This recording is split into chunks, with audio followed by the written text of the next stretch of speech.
আসসালামু আলাইকুম এভরিওয়ান, আপনারা সবাই কেমন আছেন? আশা করি আপনারা সবাই ভালো আছেন। আজকে আমি আপনাদেরকে একদম ঝরঝরে জর্দা সেমাই করে দেখাবো। তো খুবই সহজভাবে দেখাচ্ছি, নতুনরাও পারবে খুব ভালোভাবে করতে।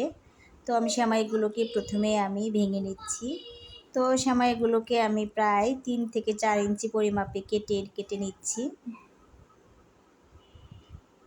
তো বেশি লম্বা করে ভেঙে নিলে আবার ঝরঝরে একটু কম হয় সেমাইগুলো। তো এই জন্য আমি একটু ভালোভাবে ছোট করেই নিয়েছি। তো এখন আমি কড়াইয়ে দিয়ে দিয়েছি ঘি।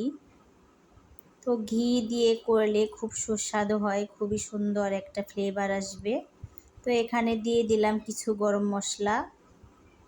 তো এখন এগুলোকে আমি একটু হালকা ভেজে নিব গরম মশলা। তো এখন আমি সেমাইগুলোকে ভেজে নিব আস্তে আস্তে।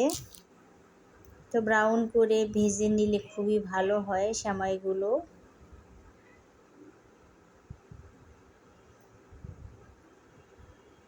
তো সেমাইগুলো আমি উল্টে পাল্টে ভালোভাবে ভেজে নিব। তো আসলেও সেমাইয়ের ভেতরে ঠিক পরিমাপে পানি দিতে পারলে খুবই ভালো হয়, খুবই সুন্দর হবে ঝরঝরে। আমি চেষ্টা করব সেভাবে বোঝাতে। তো দিয়ে দিলাম আমি 1 কাপ পরিমাপে চিনি, আর দিয়ে দিলাম হালকা একটু লবণ। তো এখন আমি হালকা একটু নেড়ে নিয়ে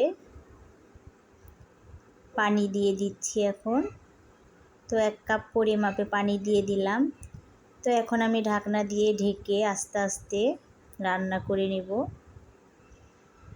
তো মিডিয়ামের থেকেও খুবই কম তাপে রান্না করতে হবে, তাহলে সেমাইটা ফুটে আসবে, সুন্দর ঝরঝরে হবে। তো আমি দিয়ে দিলাম কিছু বাদাম আর কিশমিশ, আর দিয়ে দিলাম আমি নারকেল কোড়া।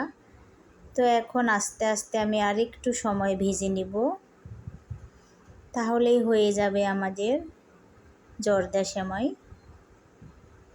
তো দেখতে পাচ্ছেন আমাদের জর্দা সেমাইটা কিন্তু অনেক সুন্দরভাবে হয়ে গিয়েছে, সুন্দর একটা ফ্লেভার বের হয়েছে। তো এখন আমি কাঁটা চামচ দিয়ে আস্তে আস্তে আমি ছাড়িয়ে নিব। তো এখন আমি দিয়ে দিলাম গুঁড়া দুধ। এই দুধগুলো দিলে খেতে আরেকটু বেশি টেস্ট হয়। তো দেখতে পাচ্ছেন আমাদের সেমাইগুলো খুব সুন্দর ঝরঝরে হয়েছে। তো এগুলো ঠান্ডা হলে আরও বেশি ঝরঝরে হয়। তো এমনিতেই আমারটা ভালো হয়েছে। তো আজকের মতো ভিডিও এই পর্যন্তই। সবাই ভালো থাকবেন, সুস্থ থাকবেন। আমার চ্যানেলটিকে লাইক সাবস্ক্রাইব করে দিবেন। আল্লাহ হাফেজ।